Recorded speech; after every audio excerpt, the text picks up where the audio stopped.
I love fan work. I love seeing fans put their immense talents to create great products. And there is no better example of that than the shirt that I'm wearing right now. This is a Kylie Minogue Star Wars themed t-shirt by a very talented digital artist. And I couldn't wait to buy one. I have a print of it framed in the studio. I think it's so cool. But we're not here to talk about Kylie Minogue as a Jedi. We're here to talk about the latest run of figures from Stan Solo. Now, as I explained in the last video, Chris Smith is the head of Stan Solo. And Stan Solo is a figure maker. They are a custom figure house. A lot of times we think about customs and we think about, somebody taking a pre-existing figure and whether carefully or not so carefully putting a layer of paint on it, maybe swapping some limbs around, and that becomes a custom one-off. What Stan Solo does is they manufacture figures from the ground up. And that provides a whole new level of quality and availability to these figures. It also means that these figures are identical in quality to the Kenner vintage Star Wars figures that we remember. Now, there are some minor tooling differences from one figure to the next. But Stan Solo has really gotten the formula very, very close. I mean, it's 99.9% there. We're getting closer and closer to the secret sauce. And in this case, I was so excited to slap down my order for these because Stan Solo said, we're going to give you the protocol droids and astromech droids that you never got in the original line that were in the movies. And you know me, if it's Empire Strikes Back, I want any nook and cranny from it that can be vintage styled. Now, I haven't gone after all of the modern stuff because it just doesn't have much soul for me. I've talked about that in other videos, but the vintage line captured everything perfectly and it has soul, but it also has gaps, as we've talked about in the Star Wars Follies series and other videos on this channel. And Stan Solo is trying to fill some of those gaps with the droids. I don't know the names of these droids offhand. I haven't memorized them, but my memory knows when they roll by on camera. And you always wonder, what droid was that? Who was that? Which droid was that? Oh, I wonder what that droid did or didn't do. And Stan Solo's decided, you know what? Let's give you the droids from the Corellian blockade runner, specifically the silver C-3PO that we see in the hallways at one point, and also one of the astromechs from Star Wars. The Stan Solo efforts, they are giving us the fun back in these action figures. The anticipation that I had knowing that I was going to be receiving these figures when I plunked down my order, it was palpable. It was like being a kid again, going to search through the pegs to find the next figure.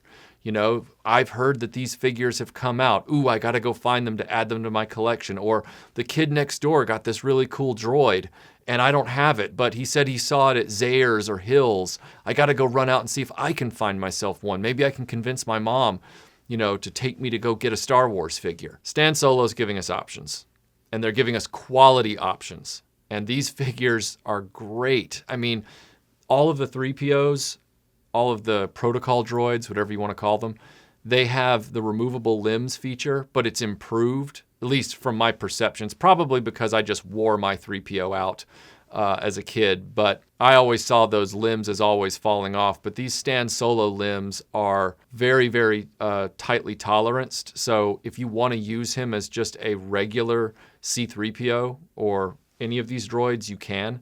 And I also love the fact that they have scoured the movies to find the best photos of these droids they can. When I saw the card backs, I normally don't collect carded or boxed anything. But when I saw the card backs for these, I thought, I've got to have those. I've got to see what they look like. Especially this Yavin ceremony C-3PO. I mean, the card back photo marries up so well with the figure. They look so good. If you've watched Tony's video on Analog Toys about these figures, which I highly recommend going over to see because he goes into some real detail about these specific figures in name and construction. He sussed out that what I thought was vac metal. He answered the question for me in the video. It's an electroplating process for C-3PO and the silver protocol droid from the blockade runner. Now, this is something that Hasbro is largely avoiding and refusing to do with the Star Wars line at this point.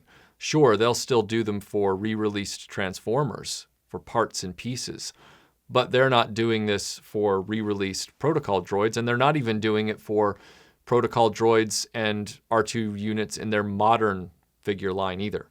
They've just avoided the issue altogether.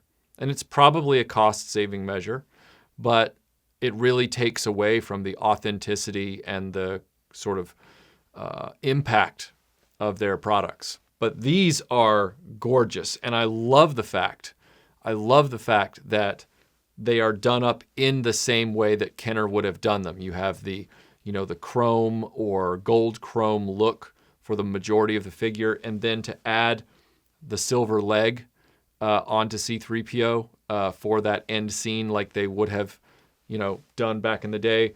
They painted it on there, and I'm pretty convinced that's the way Kenner would have done it. All of the card backs are very heavy stock. They feel like original Kenner card backs, which, as I've said in previous reviews of other fan-created figures, the Retro Collection Hasbro Star Wars figures do not have good card backs. They have toilet paper card backs. They bend and warp, and they're light as a feather, and they're just cheap. They're just cheap. Stan Solo has even taken this a step further with the Astromechs to give us Astromechs with the transparent dome heads, which we started seeing in the Star Wars trilogy almost immediately, but we never got action figures of them. And Stan Solo has gone to the extent of making the vintage R2-D2 head transparent so he can begin creating these variants of the Astromech droids. And they look great. He's even given them some added details on the legs in terms of the paintwork to mimic some of the work that they did in the Droids line back in 1985, just to differentiate them even a little more.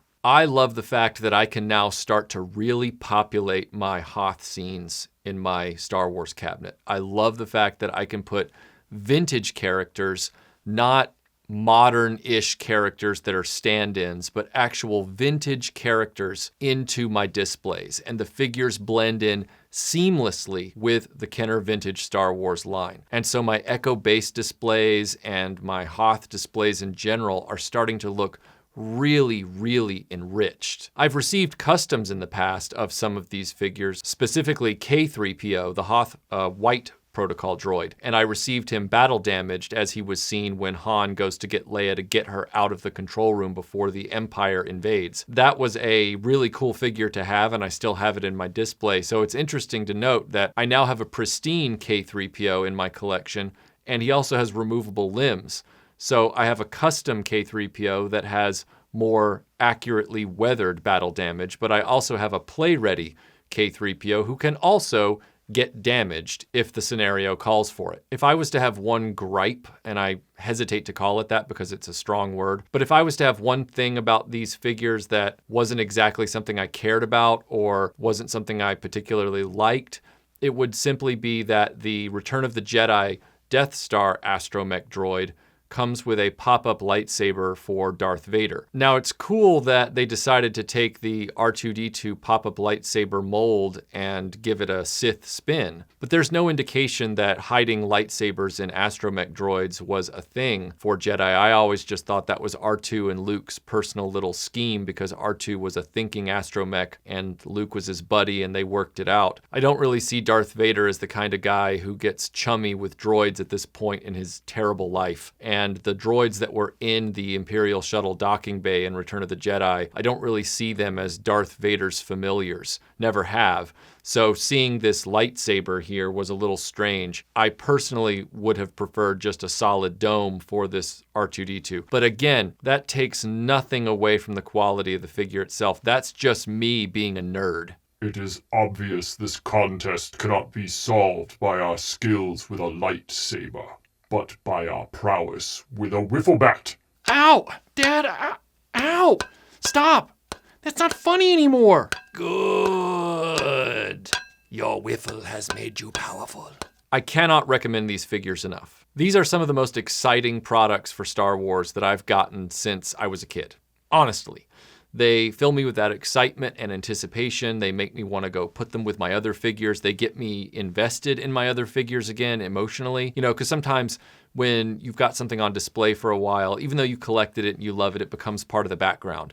But what these do is they make me go in and interact with them again, redo the display a little bit, you know, get everybody kind of rearranged to maximize the visibility of the new additions as well as the existing characters. And so then you start to get jazzed about your collection again. I am not the kind of person who gets jazzed about my collection when I know I'm on the 11th Bespin Luke Skywalker or the 10th Darth Vader or whatever. You know, it takes a real upgrade leap in a figure that I have that's vintage to, you know, better condition vintage for me to get excited.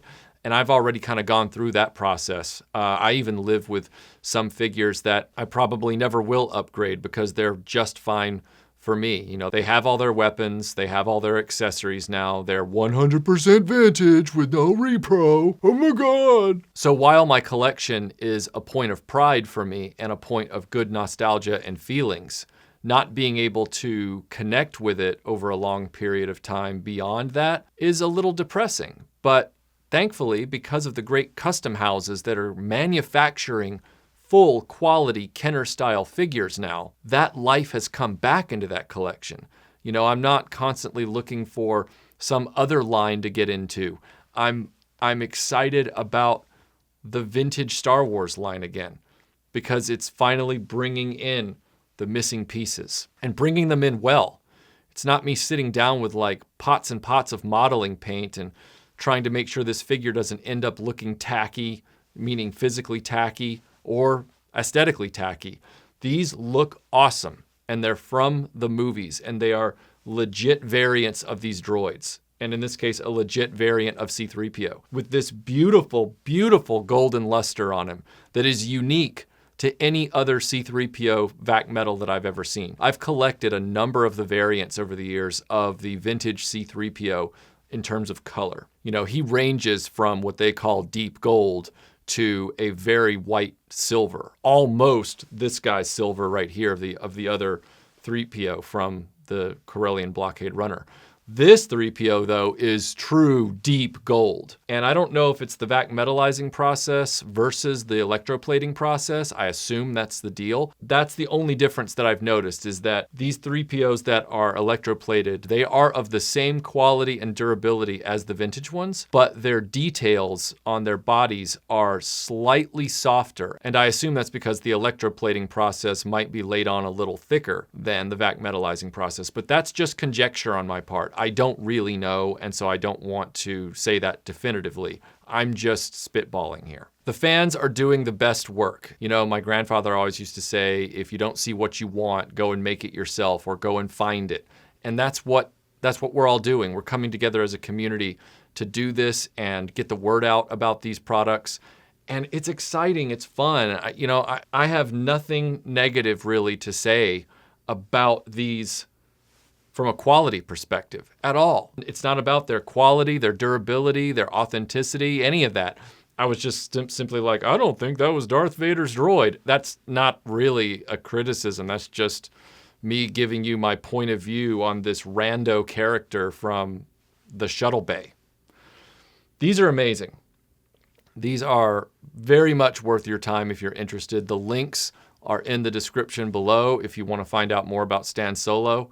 I'm going to go put these in my display cabinets and really get them into my Star Wars and Empire shelves, and I think they're going to look great. I bought these myself because that's how I allow myself to review things objectively, but it doesn't mean that Stan Solo doesn't deserve big thanks for providing the community with this option. And these are some amazing options for vintage Star Wars collectors. So please, if you have even an inkling of an interest, check them out. These are just incredible. Hope you enjoyed that, everybody. If you want to see more reviews of great fan-made figures, you can watch our Pro Custom Stan Solo review here. And if you just want to see more Star Wars toys, you can watch our Star Wars Follies playlist here. And now I'm going to figure out why this is called a replica and not a repro.